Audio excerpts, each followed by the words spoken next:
하나님 말씀은 이사야서 1장 2절에서 9절까지의 말씀입니다. 구약 967면입니다.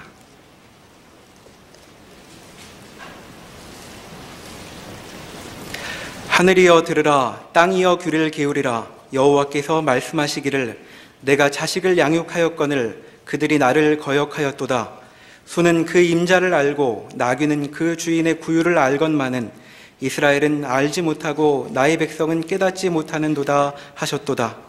슬프다. 범죄한 나라요, 허물진 백성이요, 행악의 종자요, 행위가 부패한 자식이로다. 그들이 여호와를 버리며 이스라엘의 거룩하신 이를 만홀히 여겨 멀리하고 물러갔도다. 너희가 어찌하여 매를 더 맞으려고 패역을 거듭하느냐. 온 머리는 병들었고 온 마음은 피곤하였으며 발바닥에서 머리까지 성한 곳이 없이 상한 것과 터진 것과 새로 맞은 흔적뿐이거늘 그것을 짜며 싸매며 기름으로 부드럽게 함을 받지 못하였도다. 너희의 땅은 황폐하였고 너희의 성읍들은 불에 탔고 너희의 토지는 너희 목전에서 이방인에게 삼켜졌으며 이방인에게 파괴됨같이 황폐하였고 딸 시온은 포도원의 망대같이 참외밭의 원두막같이 애워싸인 성읍같이 겨우 남았도다. 만군의 여호와께서 우리를 위하여 생존자를 조금 남겨두지 아니하셨다면 우리가 소돔 같고 고모라 같았으리로다. 아멘. 이사야 선지자는 기원전 740년부터 680년까지 60년간 사역을 합니다. 그 이사야 1장 1절에 나오는 대로 유다왕 우시야와 요담과 아하스와 히스기야 시대에 아모스의 아들 이사야가 유다와 예루살렘에 관하여 본 계시입니다. 4대에 걸쳐 그 유다의 선지자 사역을 했죠. 우리가 이사야 선지자를 떠올리면 아주 크게 두 가지 사건이 유다에 일어나는데, 하나는 기원전 734년에서 32년까지 이태 동안에 걸친 아람과 북이스라엘의 동맹군이 유다를 침략한 사건입니다. 거의 멸망할 뻔하다가 살아나죠. 그 다음에는 701년에 아수르가 히스기야 왕 때 예루살렘을 포위하고 또 전멸의 위기를 맞는 경험이 이사야 선지자 시대에, 그리고 아하스와 히스기야 왕 시대에 일어난 유다 왕국의 가장 큰 위기요 사건입니다. 이러한 시대적 배경과 정황을 알아야 되는 것은, 우리가 하나님이 그의 약속들과 그의 목적들과 그의 대상들을 위하여 허락하신 모든 언약들, 우리 신약 시대의 이해로는 구원, 영생이라는 이런 약속과 내용들은 구약 시대에 한 민족의 역사로 설명되어지고 성취되어지고 그리고 우리에게 증언되고 있습니다. 오늘날 우리 신약 시대에 예수를 믿어 구원을 얻고 영생을 얻는 이런 단어로 설명되는 내용이 얼마나 구체적이고 얼마나 어마어마한가 하는 것을 알지 못하면 가장 크게 현실에서 우리가 직면하는 매일매일의 삶의 크기와 깊이와 그 공포와 구체적인 것들 속에 신앙을 담아내는 일을 실패하게 됩니다. 대부분은 현실과 동떨어진 피난용으로 씁니다. 성경을 보거나 기도를 하거나 교회를 오거나 개인적으로 가진 신앙들이 우리가 현실에서 직면하는 모든 것들, 역사적이고 국가적이고 사회적이고 그리고 각각의 경우에 실제로 도전되는 실제적인 현실들과 맞부딪혀서 묶여서 그 범위와 크기와 무게와 내용에 있어서 성경이 증언하는 것과 상대가 되지 않는 작은 것으로 사유화됩니다. 그것을 막아야 됩니다. 우리의 존재와 우리의 인생과 우리의 현실은 짐으로서 시험으로서만 있는 것이 아니라 하나님의 일하심을 담고 있는 것입니다. 그래서 이사야를 시작하는 데 있어서 가장 놀라운 그 1장의 장면은 다른 선지자들에게서 나타나는 것과 다른 식의 시작입니다. 다른 선지서들은 다 선지자가 하나님 앞에 소명을 받고 그리고 이제 하나님께 받은 계시를 전하는 것으로 출발하고 있지만 이사야는 그 일은 6장에 가서야 나타납니다. 우시야 왕이 죽던 해 내가 본즉 이렇게 그의 소명이 시작되고 있고 그 앞에 1장에서 5장에 걸친 이 너무나 급박한 그리고 너무나 구체적인 위기가 앞에 먼저 등장을 합니다. 그러니까 우리는 주인공이 등장하기 전에 역사적 정황이 먼저 제시되고 있다는 것을 염두에 두어야 할 것입니다. 여기에 기록들을 보면 이것은 이사야의 기록들은 시대적 순서적으로 나오는 것이 아니라 이렇게 전 역사를 지나온 자가 되돌아보는 그래서 내용들을 의미와 그 메시지로 묻기 위해서 다시 묻고 얘기한 것들로 되어 있습니다.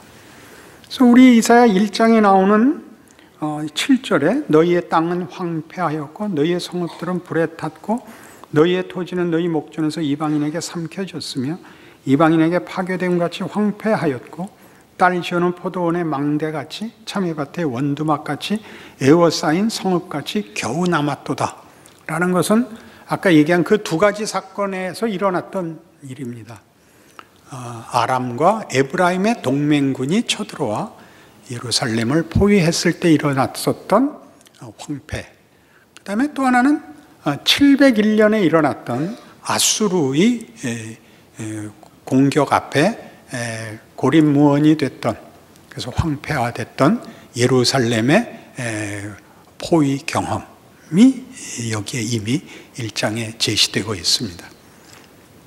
그리고 7장에 가야 그 아람과 에브라임 동맹 사건이 아하스 때의 일이 7장에 가서 구체적으로 제시되고 36장에 가면 아수르 공격에 관한 구체적인 역사적 정황이 거기서 소개됩니다. 그러나 1장은 그것이 다 경험된, 알고 있는 자로서 여기 기록되고 있죠.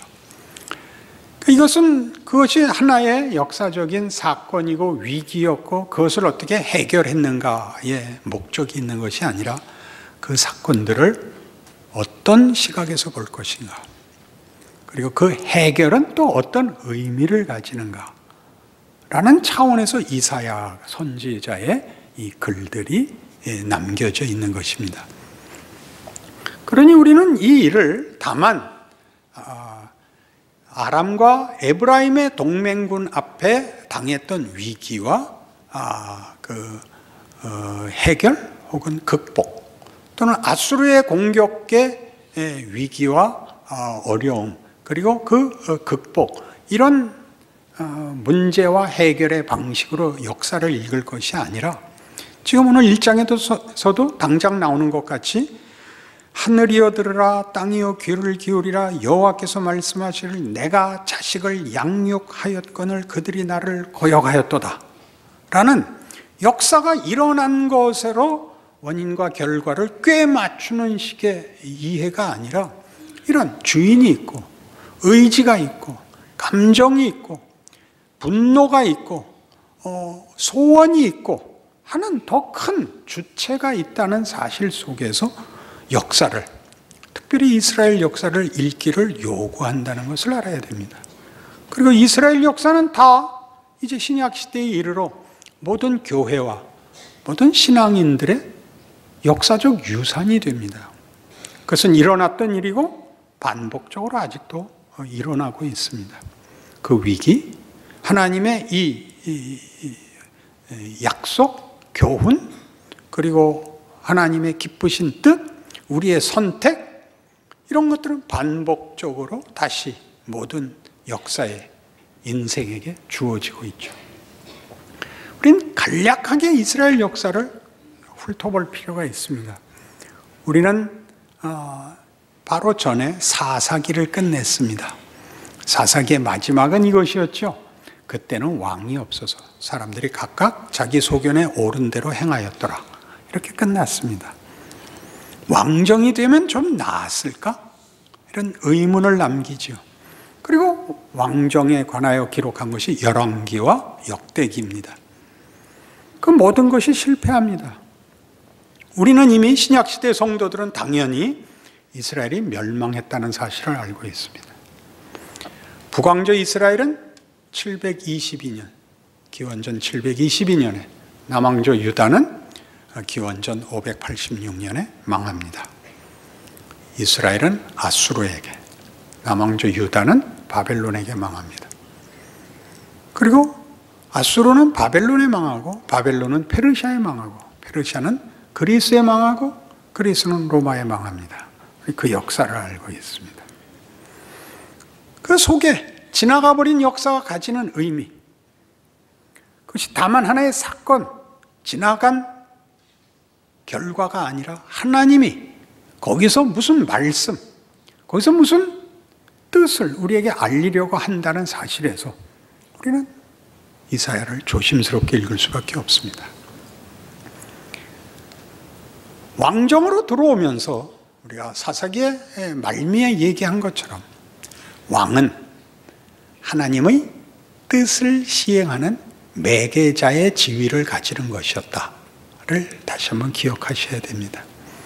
왕은 권력을 가지는 것이 아니라 책임의 자리였고, 그 책임은 제사장과 마찬가지로 하나님의 뜻을 수행하는 자로서 그 지위를, 그 권력을 책임으로 갖고 있어야 됐던 자입니다. 그러나 이 일은 매번 실패합니다. 첫 번째 왕은 사울이었고, 두 번째 왕은 다윗이었고, 세 번째 왕은 솔로몬입니다. 그리고 솔로몬 이후에 나라는 둘로 나뉩니다. 솔로몬의 통치 기간에 행해진 성전과 왕궁의 건축으로 인하여 백성들은 매우 고단해합니다. 그리고 솔로몬이 죽고 그 아들 르호보암이 왕이 되자 북왕국을 이룬 10지파의 대표자로 여로보암이 나서서 정치를 좀 더 국민에게 편하게 해주기를 원합니다. 르호보암은 거절하고, 그러자 10개 지파, 정확히 10개와 반 지파가 반발하고 나가서 북왕조를 만듭니다. 그 반 지파는 베냐민 지파입니다. 베냐민은 절반은 북왕조로 가고 절반은 남왕조에 남습니다. 그래서 이스라엘이라는 국호를 12지파 중에 10.5라는 말이 있나요? 거기가 다수가 같으니까 이스라엘이라는 국호를 북왕조가 쓰고, 남왕조는 한 개 지파의 이름인 유다가 되는 것입니다. 그런데 성경은 북왕조가 다윗 왕가로부터 분리해 나간 것을 하나님을 외면한 것으로 취급합니다. 그래서 역대기에는 남왕조의 왕들은 기록이 남아 있어도 북왕조의 왕들은 취급 자체를, 언급 자체를 하지 않습니다. 이 점 유념해서 보셔야 됩니다. 그래서 북왕조는 다윗 왕가로부터 분리해서 자기네 나라를 세우자 그 국민의 정체성을 신앙적인 것으로보다 정치적이고 경제적이고 군사적인 것으로 유지할 수밖에 없게 됩니다. 그래서 끊임없이 우상을 섬깁니다. 그래서 북왕조의 왕들 중에는 하나님을 신실하게 섬긴 왕이 하나도 없습니다. 그리고 우상을 아주 극심하게 섬기게 됩니다. 대표적인 악왕은 아합입니다. 오므리 왕조가 가장 융성했던 왕조였는데 그 외에는 모두 영모에 의해서, 반란에 의해서 왕위가 바뀝니다. 피해 역사를 가지게 되죠. 근데 당시에 이 중동 지역의 가장 큰 세력은 아람이었습니다. 지금으로 시리아입니다. 아람이 가장 큰 국가였고 국력을 가진 세력이었고 그 아람과의 전쟁에 이스라엘은 녹아납니다. 당시의 선지자는 엘리사였습니다. 그런데 이제 아람이 한참 왕성하던 말기에 아수르가 일어납니다. 그래서 아수르의 위협 아래 놓이게 되자 아람과 북왕국 이스라엘은 손을 잡고 주변의 많은 군소 국가들과 연합하여 동맹을 결성합니다. 그리하여 아수르에 대항하기로 하는데 유다가 말을 듣지 않습니다. 그래서 유다의 왕을 패하고 자기네와 뜻을 같이 하는 왕을 세워 그 동맹군을 강화하려고 쳐들어오는 것이 아까 말한 아하스 때 기원전 734년에서 732년에 걸친 아람과 에브라임의 동맹입니다. 나중에 이사야 7장에 가면 보시겠지만 그 동맹을 맺고 쳐들어온다는 소식을 듣고 아하스의 마음이 바람 앞에 산림처럼 흔들렸더라 이렇게 기록되고 있습니다. 무서운 현실적 위기였죠. 거길 간신히 극복합니다. 하나님이 살려줍니다. 그리고 그 다음에 남왕조는 늘 다윗 왕가의 정통성을 유지하지만 그렇다고 모든 왕들이 다 신실하지 않습니다. 북왕국 이스라엘의 영향을 받아서 꽤 많은 왕들이 우상을 섬기게 되고 하나님 마음에 들지 않게 굴고 아하스는 특히 심해서 아하스는 그 아들을 몰록에게 바치는 지경까지 갑니다. 몰록은 당시 가나안 지방의 특별한 그 우상 숭배로서 자식을 바치는 불에 던져 불사르는 그런 제사까지 도입을 합니다. 왜 그랬을까요? 무서워서 그랬죠.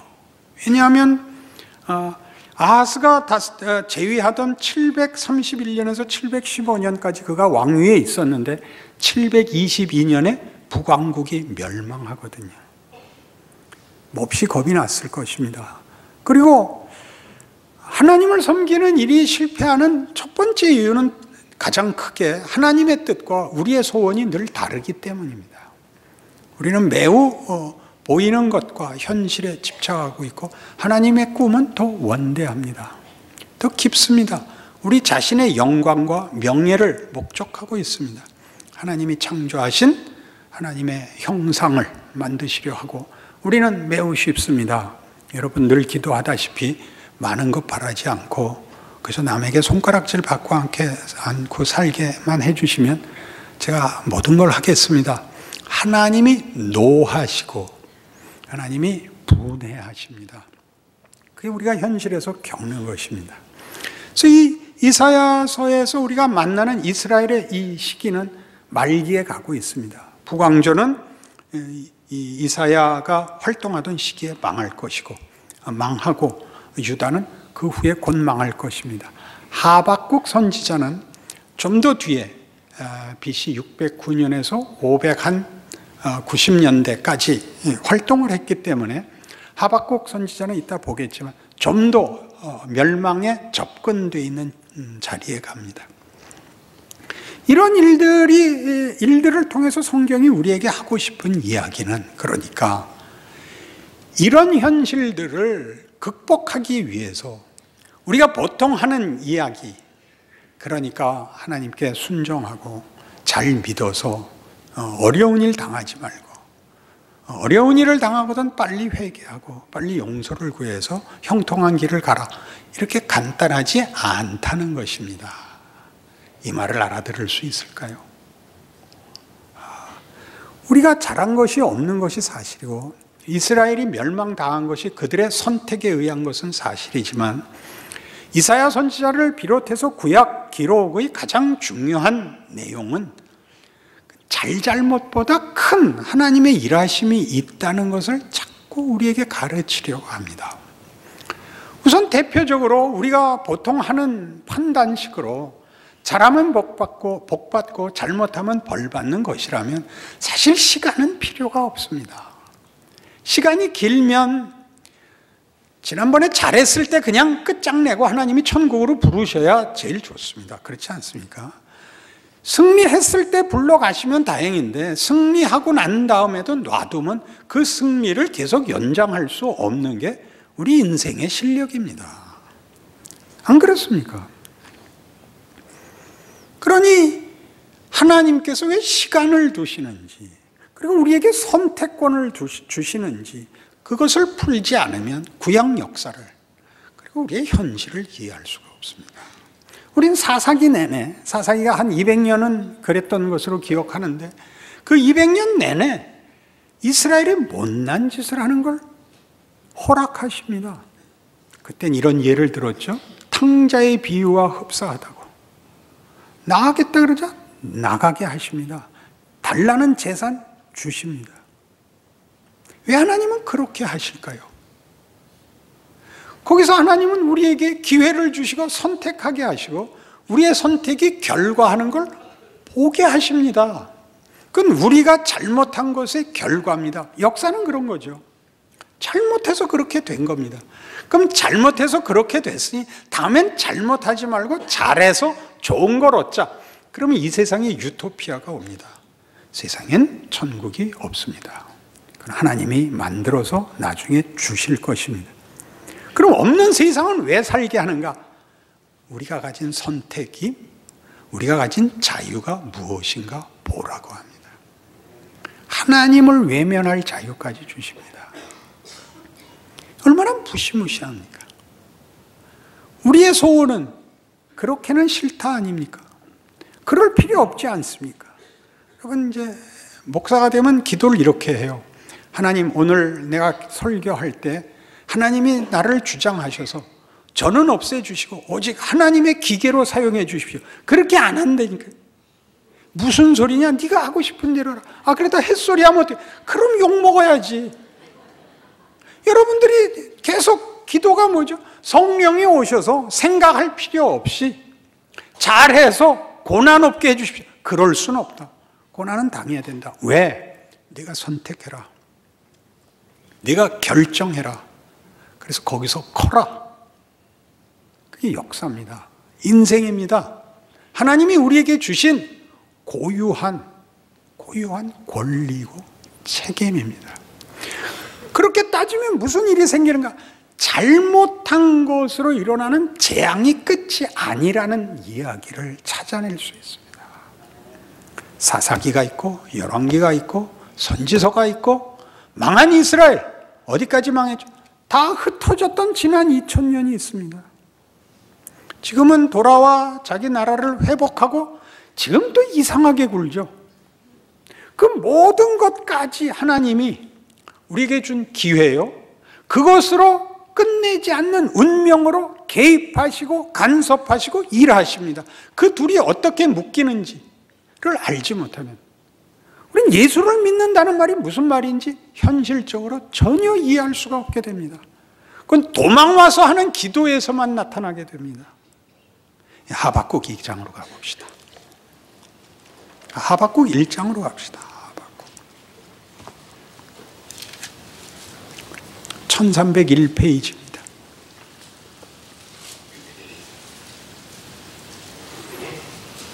하박국서 1장 2절 여호와여 내가 부르짖어도 주께서 듣지 아니하시니 어느 때까지리까 내가 강포로 말미암아 외쳐도 주께서 구원하지 아니하시나이다.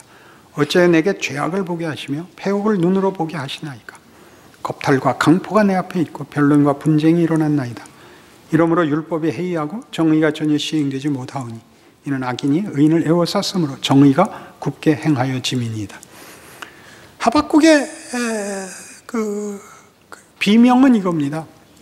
하나님, 나라가 악해져서 사회가 엉망이 됐는데 그 바람에 우리 의인들까지 고생을 하고 있습니다. 하나님, 왜 두고만 보십니까? 하나님이 이제 뒤에 답하십니다. 집에 와서 보십시오. 걱정 마라. 내가 심판할 것이다. 내가 갈대아 사람들을 일으키겠다. 바벨론입니다. 하박국은 BC 609년에서 597년까지, 그러니까 당시는 바벨론이라는 나라가 그렇게 강성해질 줄 몰랐을 때 이제 약속이 되는 거죠. 그때는 아수르가 더 셀 때 갈대아를 불러서 이제 아수르를 꺾고 그리고 유다도 망하게 할 것입니다. 저들의 잘못을 내가 징치하고 심판하리라. 하박국이 펄쩍 뛰었죠. 아니, 그러면 우리 의인들도 다 같이 망하는 거 아닙니까? 그렇잖아요. 나라가 망하면 그 속에 있는 그 나라의 다수가 잘못하고 그 나라 전체가 잘못했어도 그 안에 있는 의인들은 억울한 것 아닙니까? 그래서 하나님이 그 유명한 말씀을 주십니다. 의인은 믿음으로 산다. 이 역사에서 면제되지 않습니다. 나라의 운명에서 의인이라고 해서 면제되지 않습니다. 그리고 뭐라고 답을 주셨다고요? 의인은 믿음으로 산다. 그 말은 신약에 와서 이렇게 성취됩니다. 로마서 1장으로 오시면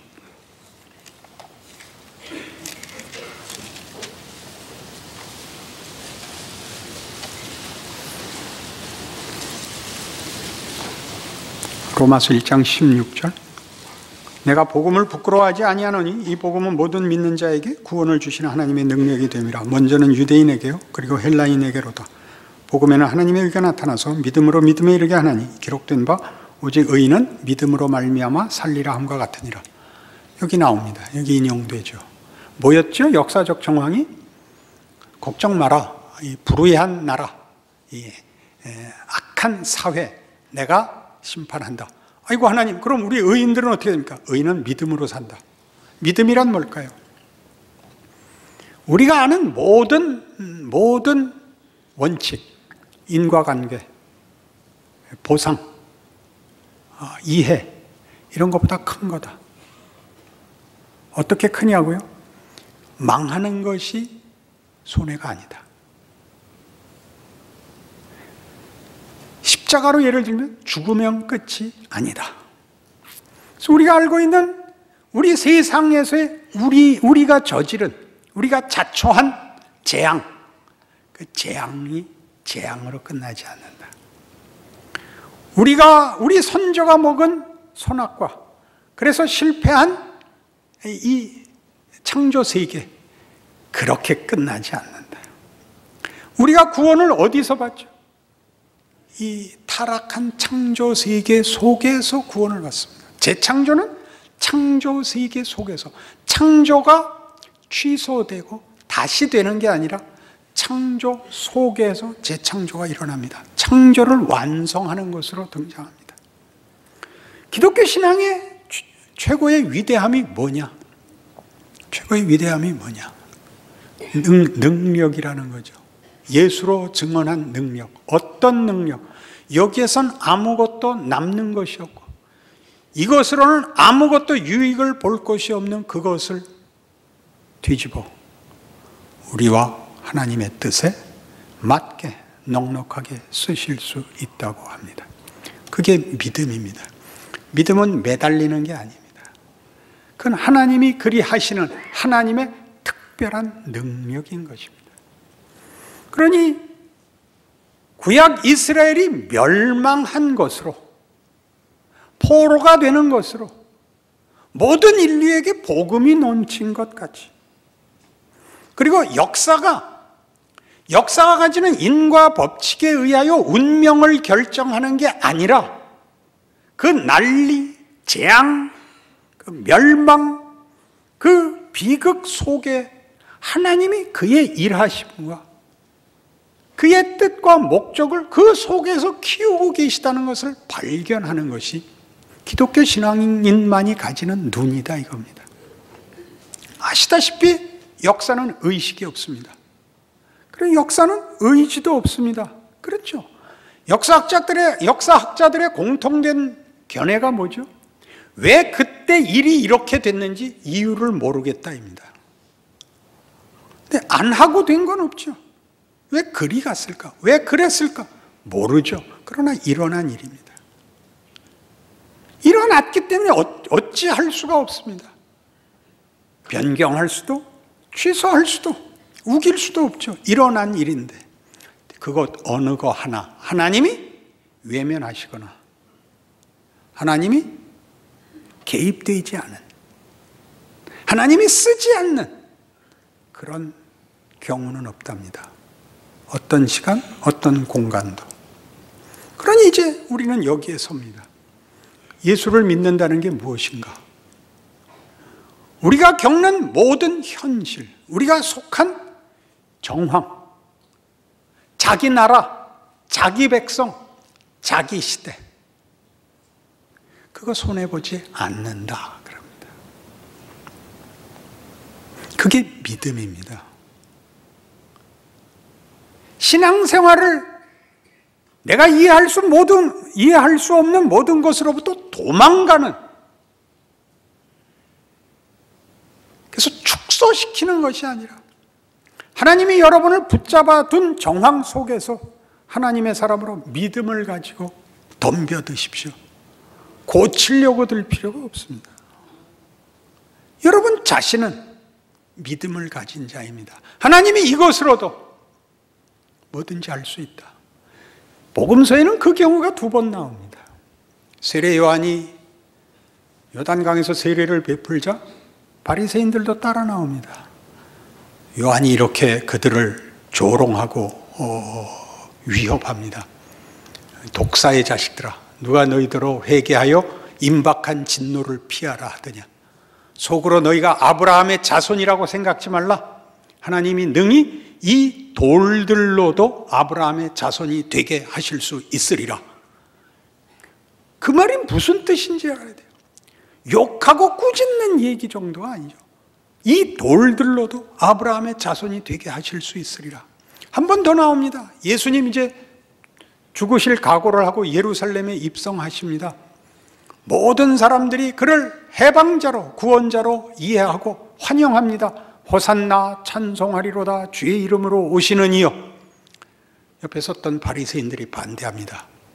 선생님, 이 말을, 이 함성을, 환호를 중단시키십시오. 신성모독입니다.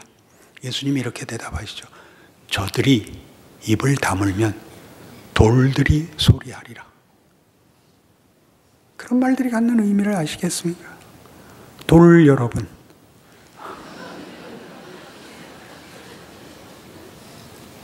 돌 같은 인생 아무것도 아니라고요? 그렇지 않습니다. 하나님이 일하고 계시고 우리가 겪는 호불호, 자랑, 후회, 탄식, 비난, 원망 다 담아 일하십니다. 하나님은 자비로우시며 은혜로우시며 노하기를 더디하시며 그의 약속을 지키시며 우리를 구원하여 그의 영광이 되게 하실 우리의 아버지, 우리의 하나님이십니다. 그러니 여러분의 인생을, 경우를 당당하게 받아내십시오. 신자가 되십시오. 기도하십시다. 하나님 아버지 은혜를 감사합니다. 우리에게 일어나는 일, 우리가 어찌할 수 없는 역사, 사회, 국가, 시대, 그 모든 것이 그냥 있는 것이 아닙니다. 하나님 그 속에서 일하십니다. 믿음을 가지고 우리 인생을 살고 우리가 속한 사회, 민족, 국가 속에서 하나님의 사람만이 가질 수 있는 증언, 존재, 명예, 충성, 자랑 되게 하옵소서. 예수님 이름으로 기도합니다.